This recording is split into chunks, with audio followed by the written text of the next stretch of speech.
लीन startup principal को follow करने वाले स्टार्टअप्स खुद को साइंटिफिक रिसर्च की तरह एक्सपेरिमेंट करते हुए डेवलप करते हैं और ये स्टार्टअप ऐसे एक्सपेरिमेंट पर ही डिपेंड रहते हैं। जैसे जब अमेज़न 1995 में शुरू हुई तो जेफ बेजोस ने पहले बुक सेल करना शुरू किया क्योंकि वो जानते थे कि इनकी ऑनलाइन बहुत अच्छी डिमांड होगी।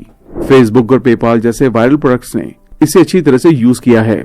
जब कोई कस्टमर पेपाल का यूज करके किसी दोस्त को पैसे भेजता है तो दूसरा दोस्त खुद से पेपाल पर अकाउंट बनाने के लिए मजबूर हो जाता है। $1 बिलियन स्टार्टअप बनाने के लिए छोटे से शुरुआत करें और एक एक करके आगे बढ़ते रहें। ज़ेपोस अमेरिका और दुनिया का सबसे बड़ा ऑनलाइन शू स्टोर है जिसकी एनुअल सेल्स $1 बिलियन से ज्यादा है। आज इसे शू इंडस्ट्री की दुनिया में सबसे सफल और customer friendly e commerce business में से एक माना जाता है। लेकिन इसकी शुरुआत इस तरह से नहीं हुई थी। इसके फाउंडर निक सिमन उस टाइम उस चीज को लेकर काफी क्यूरियस रहते थे कि अच्छे शूज वाली ऐसी कोई ऑनलाइन साइट नहीं थी जहां सभी अच्छे ब्रांड के शूज ठीक प्राइस पर मिल सके। उन्होंने इसके लिए छोटा सा एक्सपेरिमेंट करने का डिसीजन लिया। अपने एक्सपेरिमेंट में वो पहले ये समझना चाह रहे थे कि क्या कस्टमर ऑनलाइन शू खरीदने के लिए सच में इंटरेस्टेड हैं भी या नहीं। इसे जानने के लिए उन्होंने अपने लोकल में शू की शॉप से ये पूछना शुरू किया कि वो उनके शूज की फोटो ले सकते हैं। फोटोज लेने के बदले में वो फोटोज को ऑनलाइन पोस्ट कर देते और अगर कोई कस्टमर ऑनलाइन शू खरीदता तो वो शू की शॉप पर आकर उसकी पूरी कीमत देकर शू खरीदते और उसे कस्टमर को सप्लाई करते थे। इस तरह ज़ेपोस की शुरुआत एक छोटे और सिंपल से प्रोडक्ट से हुई, लेकिन इस छोटे से एक्सपेरिमेंट से कंपनी को कई दूसरी चीजें भी समझ आने लगी। जैसे शूज बेचने के लिए ज़ेपोस को कस्टमर के साथ बातचीत करना जरूरी है। एक ऑटोमेटिक पेमेंट गेटवे बनाने की जरूरत होगी। जो शूज रिटर्न आएंगे उन्हें मैनेज करने की जरूरत होगी और कस्टमर की क्वेरी को हैंडल करने के लिए एक टीम की जरूरत होगी। ये बातें उस टाइम 1999 की मार्केट रिसर्च में लोगों को नहीं पता थी। इसलिए अगर ज़ेपोस ने मार्केट में पहले से अवेलेबल रिसर्च के डेटा के बेस पर आंख बंद करके भरोसा किया होता तो भले ही वो शायद समझ जाते कि लोग क्या चाहते हैं, लेकिन इतनी डीप नॉलेज नहीं ले पाते जो कि रियल में काम करने से मिली। इससे कंपनी ने और भी बहुत कुछ सीखा। जैसे इससे उन्हें कस्टमर की डिमांड के बारे में ज्यादा एग्जैक्ट डाटा मिला कि सच में कितने लोग ऑनलाइन शूज खरीदना चाहते हैं। उन्होंने पाया कि कस्टमर्स को ऑफलाइन मार्केट के बराबर या उससे थोड़े कम प्राइस में प्रोडक्ट देने और कभी कभी ऑफर देने से लोग ज्यादा शॉपिंग करना पसंद करते हैं। इन सभी चीजों को और भी डिटेल में समझने के लिए आज हम एरिक रीस की बुक लीन स्टार्टअप के बारे में जानेंगे, जिससे हमें पता चलेगा क्यों ज्यादातर स्टार्टअप फेल हो जाते हैं और सक्सेसफुल स्टार्टअप्स के पास कौन सी हैबिट्स होती हैं। एरिक खुद भी एंटरप्रेन्योर हैं और इस बुक के कॉन्सेप्ट पर बेस्ड उन्होंने लीन स्टार्टअप मेथोडोलॉजी बनाई है जो देखते ही देखते दुनिया के कामयाब स्टार्टअप की फाउंडेशन गाइड की तरह बन गई। अभी एरिक अपनी वाइफ और 2 बच्चों के साथ सैन फ्रांसिस्को में रहते हैं और कई सक्सेसफुल स्टार्टअप में उनका इंपॉर्टेंट रोल रहा है। इस बुक समरी में आप जानेंगे कि फेल स्टार्टअप में अगर लीन स्टार्टअप प्रिंसिपल को अपनाया गया होता तो ज्यादातर स्टार्टअप को फेल होने से रोका जा सकता था।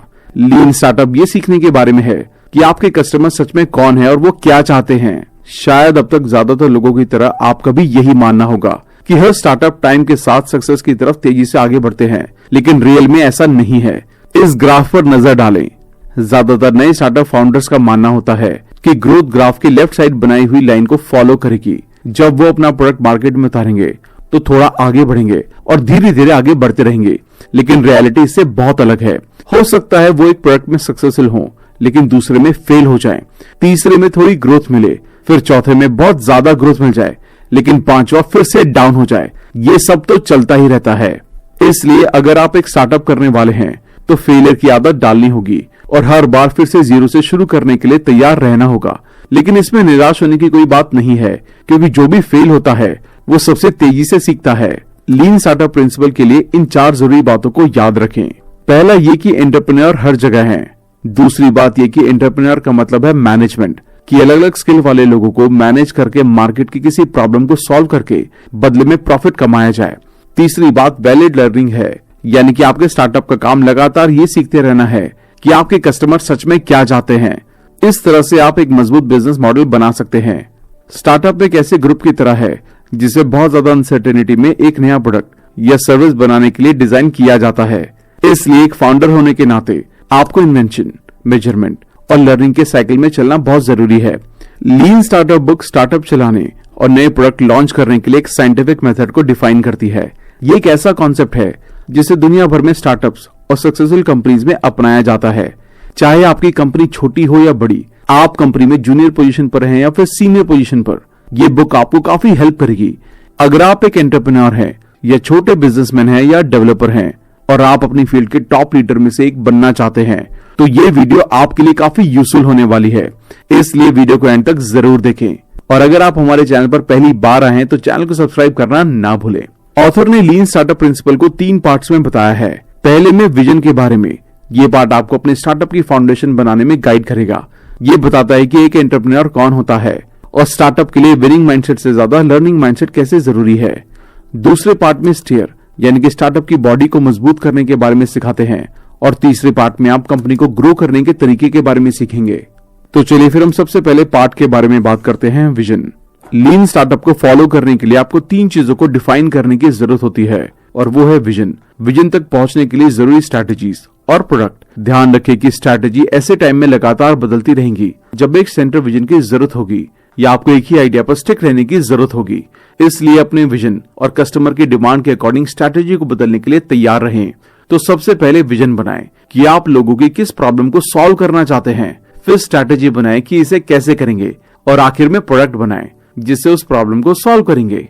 ध्यान रखें प्रोडक्ट आपकी स्ट्रैटेजीज और प्लानिंग का बाय प्रोडक्ट होना चाहिए, यानी कि इसे बनाने के लिए टीम और चीजों को इस तरह से प्लान करे ताकि जब भी प्रोडक्ट में कुछ बदलाव करने की जरूरत लगे तो तुरंत स्ट्रैटेजी में वो बदलाव करके इसे बदल सकें। अगर एंटरप्रेन्योरशिप का मेन गोल बहुत ज्यादा अनसर्टेनिटी की कंडीशन में कंपनी बनाना है तो इसका सबसे जरूरी काम सीखना है। ये समझना कि हमारे प्रोडक्ट्स और स्ट्रैटेजीज के कौन से पहलू अच्छी तरह से काम कर रहे हैं और कौन से फेल हो रहे हैं। ये एक बिजनेस के लिए सबसे जरूरी लर्निंग में से एक है। ये सीखने का प्रोसेस हमें अपने प्रोडक्ट्स और सर्विस दोनों में इंप्रूवमेंट करते हुए कस्टमर ओरिएंटेड बनने की परमिशन देता है। लर्निंग के बिना आप कभी भी अपने फाइनल गोल तक नहीं पहुंच पाएंगे। जितना ज्यादा आपकी कंपनी सीखने पर ध्यान देगी, स्टार्टअप का फ्यूचर उतना ही ब्राइट होगा और नई नई पॉसिबिलिटीज का फायदा उठाने के रास्ते खुलेंगे। आप कभी कभी नुकसान उठाकर सीखेंगे तो कभी कभी बिना नुकसान किए, लेकिन हर बार आप पाएंगे कि आपके कुछ एफर्ट्स पूरी तरह से बेकार हैं और कोई फायदा नहीं पहुंचा रहे हैं। लेकिन इससे आप ये भी पता लगा लेंगे कि कौन से एफर्ट्स काम कर रहे हैं और वैल्यू जनरेट कर रहे हैं। लीन स्टार्टअप प्रिंसिपल को फॉलो करने वाले स्टार्टअप्स खुद को साइंटिफिक रिसर्च की तरह एक्सपेरिमेंट करते हुए डेवलप करते हैं और ये स्टार्टअप ऐसे एक्सपेरिमेंट पर ही डिपेंड रहते हैं। जैसे जब अमेज़न 1995 में शुरू हुई तो जेफ बेजोस ने पहले बुक सेल करना शुरू किया क्योंकि वो जानते थे कि इनकी ऑनलाइन बहुत अच्छी डिमांड होगी। उसके बाद उन्होंने कई अलग अलग प्रोडक्ट्स को एक एक करके अमेज़न पर लिस्ट करना शुरू कर दिया और जिनकी डिमांड ज्यादा थी उन पर ज्यादा ध्यान दिया और इसी एक्सपेरिमेंट के कारण आज अमेज़न पर लगभग हर प्रोडक्ट जो हम डेली लाइफ में यूज करते हैं वो मिल जाता है। इस तरह के स्टार्टअप ऐसा इसलिए कर पाते हैं क्योंकि ये जानते हैं कि वो अपने प्रोडक्ट और स्ट्रेटेजीज के बारे में सही मायने में जानने के लिए एक स्टार्टअप की शुरुआत एक विजन से होनी चाहिए और एक एक करके एक्सपेरिमेंट करते हुए आगे बढ़ते रहना चाहिए। ये एक सिंपल माइंडसेट को बताता है कि आप इस बारे में क्या सोचते हैं कि आगे कंपनी में क्या होने वाला है। फिर एक्सपेरिमेंट करके आप अपने प्रोडक्ट या सर्विसेज को मार्केट में उतारते हैं और प्रैक्टिकली समझते हैं कि कस्टमर को सच में क्या चाहिए। अब हम पार्ट 2 के बारे में बात करेंगे, स्टीयर। जैसा कि हमने पार्ट 1 में देखा, एक स्टार्टअप जो प्रोडक्ट बनाता है उसके प्रैक्टिकल यूज और कस्टमर से उसके फीडबैक लेने से एक मजबूत और प्रॉफिटेबल बिजनेस मॉडल को बनाने का आइडिया मिलता है। ऐसा आप प्रैक्टिकली कुछ करके ही सीख सकते हैं। आप इससे जो सीखेंगे आपके स्टार्टअप के लिए ये इन्फॉर्मेशन न्यूज या पहले से मौजूद रिसर्च डाटा पर डिसीजन लेने से ज्यादा बेहतर होगी, क्योंकि इससे आपने जिन प्रॉब्लम को फेस किया है उन चीजों को ठीक करने के नए तरीके भी ऑब्जर्व करेंगे और आपके आइडियाज को एक नया शेप मिलेगा। ये build, measure, learn, feedback loop का बेस है। इस पार्ट में हम इसे डिटेल में जानेंगे। अपने विजन को क्लियर करने के बाद सबसे पहले अपनी वैल्यू को एस्टेब्लिश करें। एरिक इसे इंजन से समझाते हैं। हर बार जब आप किसी प्रोडक्ट या तरीके में इंप्रूवमेंट करते हैं तो आप ऑटोमेटिकली अपने स्टार्टअप इंजन को रीडिजाइन कर रहे होते हैं और उसे चालू करने की कोशिश कर रहे होते हैं। और एक बार जब आप उस मोमेंट पर पहुंच जाते हैं जब इंजन चलने के लिए तैयार हो जाता है और चलना शुरू कर देता है तो आप गियर यानी कि उन स्ट्रेटजीज पर काम करके आगे बढ़ सकते हैं। तो वैल्यू एस्टेब्लिश करना इस कॉन्सेप्ट का पहला स्टेप है। इस टाइम आपको ये पता लगाने की जरूरत है कि आपका प्रोडक्ट या सर्विस सच में लोगों के लिए क्या वैल्यू क्रिएट करने वाले हैं। एक बार जब आप ये वैल्यू एस्टेब्लिश कर लेते हैं तो अगला स्टेप इस वैल्यू को ज्यादा से ज्यादा लोगों तक पहुंचाना है। और हर टाइम अपनी ग्रोथ के पीछे का रीजन यानी कि आपके प्रोडक्ट की अच्छी क्वालिटी और अच्छा मैनेजमेंट है, इसे याद रखें। ऑथर बताते हैं कि एक बार जब आप अपनी वैल्यू और उसे ज्यादा से ज्यादा लोगों तक पहुंचाने का सिस्टम बना लेते हैं तो अगला स्टेप मिनिमम वायबल प्रोडक्ट यानी कि MVP बनाना होता है, जो आपके प्रोडक्ट का एक ऐसा फिजिकल वर्जन होता है जो आपको बिल्ड फेज में एंटर करने की परमिशन देता है। MVP का आइडिया ये है कि इसे लास्ट एफर्ट के साथ कम से कम टाइम में बनाया जाए। आसान शब्दों में समझे तो आइडिया ये है कि जितनी जल्दी हो सके आपके प्रोडक्ट या सर्विस से कुछ रिस्पांस मिलना चालू हो जाए ताकि आप सीखना और अपने प्रोडक्ट में डेवलपमेंट करना शुरू कर सके। इस तरह MVP कम से कम एफर्ट के साथ build, measure, learn, feedback loop के साइकिल को चलाने का सबसे तेज तरीका है ताकि आप जल्दी से जल्दी समझ सके कि क्या चीज काम की है, उसे बढ़ाएं और बेकार की चीजों को हटाते रहें। MVP का यूज कैसे किया जाता है इसे समझाने के लिए ऑथर सक्सेसफुल कंपनीज के कुछ एग्जाम्पल बताते हैं। ड्रॉपबॉक्स ने अपने प्रोजेक्ट्स जो उन्हें लग रहा था कि लोगों की इसकी जरूरत है और इस जरूरत को पूरा करने के लिए ऐसा प्रोडक्ट बनाना चाहिए, इस पर काम शुरू करने से पहले अपने कस्टमर्स को दिखाने के लिए एक वीडियो बनाया जिसमें उस वैल्यू को बताया जो वो लोगों को देना चाहते थे और जिन प्रॉब्लम्स को सॉल्व करना चाहते थे, और लोगों से इसका फीडबैक देने को कहा कि वो कौन सी प्रॉब्लम को सॉल्व करवाना चाहते हैं। इन रिसर्च को बेस बनाकर कंपनी ने जो प्रोडक्ट बनाए उसके सफल होने के चांसेस बढ़ गए, जिससे इनके प्रोडक्ट की सेल्स बढ़ने लगी। इसी तरह family food on the table company सिर्फ एक कस्टमर और एक शेफ के साथ शुरू हुई। शुरू में छोटी शुरुआत करके उन्होंने लोगों की जरूरतों और प्रॉब्लम को समझा और इन्हें फुलफिल करते हुए स्केल करते गए। इसलिए MVP स्टार्टअप के लिए बहुत जरूरी है ताकि आप ये अच्छी तरह समझ सके कि कस्टमर सच में क्या चाहते हैं। अपने स्टार्टअप को सही डायरेक्शन में आगे बढ़ाने के दो तरीके हैं। इसकी प्रेजेंट कंडीशन को जितना हो सके उतनी अच्छी तरह से समझना और एक्सपेरिमेंट करके सामने आने वाले किसी भी रिजल्ट को समझना। इससे कोई फर्क नहीं पड़ेगा कि अच्छा रिजल्ट मिलेगा या बुरा। फाइनल गोल तक पहुंचने के लिए लगातार सीखते रहें और जितनी बार जरूरी हो उतनी बार एक्सपेरिमेंट करते रहें। एक इंटरव्यू में जब ऑथर से पूछा गया कि वो कैसे समझते हैं कि कोई स्टार्टअप सही डायरेक्शन में आगे बढ़ रहा है, तो ऑथर ने कहा, अगर उसमें बेहतर बदलाव किए जा रहे हैं और कस्टमर्स के नंबर बढ़ रहे हैं और कस्टमर अच्छा रिस्पांस दे रहे हैं, इसका मतलब वही स्टार्टअप सही रास्ते पर है। चलिए अब थर्ड पार्ट के बारे में बात करते हैं, ग्रो। स्टार्टअप ग्रोथ इंजन वो मैकेनिज्म है जिसका यूज स्टार्टअप सस्टेनेबल ग्रोथ पाने के लिए करते हैं। सस्टेनेबल ग्रोथ के लिए एक सिंपल सा रूल है, कुछ ऐसा करें जिससे कि नए कस्टमर पिछले कस्टमर के जरिए आए। 4 तरीके हैं जिनसे आप ऐसा कर सकते हैं। माउथ पब्लिसिटी, ज्यादातर प्रोडक्ट्स की सेल्स में एक कस्टमर के दूसरे को बताने से बहुत तेजी आती है। एग्जाम्पल के लिए, जब ऑथर ने अपना पहला टीवो DVR खरीदा तो उन्हें इतना अच्छा लगा कि वो अपने दोस्तों और फैमिली को इसके बारे में बताने से खुद को रोक नहीं पाए और बहुत ही जल्द उनकी पूरी फैमिली उसको यूज कर रही थी। और ऐसा हम भी अपनी नॉर्मल लाइफ में करते ही हैं। प्रोडक्ट यूज के जरिए जितना हो सके अपने प्रोडक्ट्स को ज्यादा से ज्यादा लोगों को यूज करवाएं, क्योंकि फैशन या दिखावे के लिए जब लोग लग्जरी सामान यूज करते हैं तो दूसरे देखकर खुद से उस बारे में जान जाते हैं। जब आप किसी को नए कपड़े पहने या एक नए मॉडल की कार चलाते हुए देखते हैं तो उस प्रोडक्ट को खरीदने के लिए इन्फ्लुएंस हो जाते हैं। फेसबुक और पेपाल जैसे वायरल प्रोडक्ट्स ने इसे अच्छी तरह से यूज किया है। जब कोई कस्टमर पेपाल का यूज करके किसी दोस्त को पैसे भेजता है तो दूसरा दोस्त खुद से पेपाल पर अकाउंट बनाने के लिए मजबूर हो जाता है और इस तरह कंपनी को एक नया कस्टमर मिल जाता है। एड के जरिए ज्यादातर बिजनेस नए कस्टमर को अपने प्रोडक्ट का यूज करने के लिए अट्रैक्ट करने के पर्पज से प्रमोशन का सहारा लेते हैं। अगर आप सस्टेनेबल ग्रोथ चाहते हैं तो ध्यान रखिए कि प्रमोशन की पेमेंट को रेवेन्यू के पैसों से किया जाना चाहिए, न कि इन्वेस्टमेंट कैपिटल से। जब तक एक नया कस्टमर एक्वायर करने की कॉस्ट, जिसे मार्जिनल कॉस्ट कहते हैं, ये कस्टमर से मिले प्रॉफिट से ज्यादा है, तब तक आप प्रॉफिट में रहेंगे। इसलिए इस कॉस्ट को कम से कम करते हुए ज्यादा से ज्यादा कस्टमर तक पहुंचाने की कोशिश करें। बार बार परचेज करने की जरूरत को क्रिएट करें। ऐसा आप अपने कुछ प्रोडक्ट्स को मंथली या एनुअली मेंबरशिप सेल करके कर सकते हैं। इससे कस्टमर बार बार सामान को खरीदेंगे और आपकी कंपनी सस्टेनेबल ग्रोथ के साथ आगे बढ़ती रहेगी। आइए अब हम VLS यानी कि विलेज लॉन्ड्री सर्विस की केस स्टडी के बारे में जानते हैं। बहुत साल पहले इंडिया के कुछ ही घरों में वॉशिंग मशीन हुआ करती थी। क्योंकि ये महंगी होती थी, इसलिए सिर्फ 7% लोग ही इसे खरीदना अफोर्ड कर पाते थे। ज्यादातर लोग अपने हाथों से ही कपड़े धोया करते थे या फिर किसी धोबी से या लॉन्ड्री सर्विस में धुलवाया करते थे। धोबी उन कपड़ों को नदी में लेकर जाते थे। पहले किसी पत्थर पर पटक पटक कर कपड़े साफ किए जाते थे, फिर उन्हें नदी के पानी में धोया जाता था। इतने कपड़ों को धोने से लेकर सुखाने और आयरन करने में धोबी को पूरे 10 दिन लगते थे। फिर जाकर वो कपड़े वापस देता था और ऐसा नहीं था कि कपड़े फिर भी साफ थे। अक्षय मेहरा ने इसमें एक अपॉर्चुनिटी देखी। वो प्रॉक्टर एंड गैम्बल सिंगापुर में 8 साल तक ब्रांच मैनेजर रहे थे। इंडिया और साउथ वेस्ट एशिया में पेंटीन और टाइट ब्रांड के पीछे उनका ही माइंड है। अक्षय मेहरा लोगों को आसान और सस्ती लॉन्ड्री सर्विस प्रोवाइड करवाना चाहते थे। इंडिया वापस आने पर अक्षय मेहरा ने विलेज लॉन्ड्री सिस्टम के साथ कोलैबोरेशन किया। साथ मिलकर दोनों ने बेस्ट बिजनेस अप्रोच जानने के लिए एक्सपेरिमेंट किया। उनका पहला एक्सपेरिमेंट एक पिकअप ट्रक में एक वॉशिंग मशीन लोड से किया गया। वो इस ट्रक को बैंगलोर के एक बिजी स्ट्रीट में पार्क कर देते थे। इस पिकअप ट्रक का आइडिया वीएलएस को सिर्फ 58,000 का पड़ा। सबसे पहले तो उन्हें ये पता करना था कि क्या वाकई में लोग अपने कपड़े धुलवाने के लिए उन्हें पैसे देंगे। वैसे कपड़े वहीं सबके सामने ट्रक में लगी मशीन से नहीं धोए जाते थे, वो तो सिर्फ मार्केटिंग पर्पस के लिए थी। असल में तो कपड़े कहीं और ले जाकर धुलवाए जाते और फिर धुले हुए कपड़े कस्टमर को 24 घंटे में लौटाए जाते थे। वीएलएस ने वो ट्रक एक हफ्ते तक शहर के अलग अलग जगहों पर पार्क किया ताकि उन्हें कस्टमर के बारे में और ज्यादा पता चल सके कि कैसे वो ज्यादा से ज्यादा लोगों को कपड़े धुलवाने के लिए इनकरेज करें। क्या लोगों को फास्टर क्लीनिंग टाइम चाहिए था या फिर लोग सफाई को लेकर कॉन्शियस थे या कस्टमर की कोई अलग जरूरत थी। वीएलएस को पता चला कि ज्यादातर कस्टमर को इस बात की फिक्र थी कि कहीं ट्रक उनके कपड़े लेकर ना भाग जाए। तो इस इश्यू को सॉल्व करने के लिए वीएलएस ने ट्रक के बदले customer friendly mobile kiosk use करना शुरू किया। अपने दूसरे एक्सपेरिमेंट में वो कियोस्क को एक ग्रोसरी स्टोर के पास ले गए।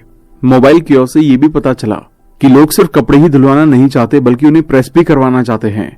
और उन्हें ये भी बात मालूम हुई कि कुछ कस्टमर 4 घंटे में धुले और प्रेस किए कपड़ों के बदले दुगना पैसा देने के लिए भी तैयार थे।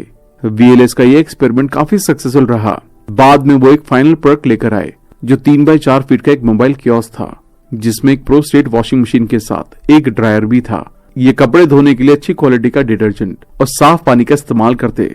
इस सक्सेसफुल एक्सपेरिमेंट के बाद बड़े बड़े शहरों जैसे मुंबई और बैंगलोर में विलेज लॉन्ड्री सिस्टम के 14 मोबाइल कियोस्क चलने लगे। सीईओ अक्षय मेहरा ने प्राउडली कहा, पिछले साल हमने अपने सभी आउटलेट से टोटल 10,000 से ज्यादा लोगों को सर्विस दी है।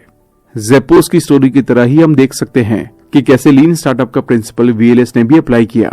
अक्षय मेहरा भी अपने स्टार्टअप को लेकर पहले अनसर्टेन थे।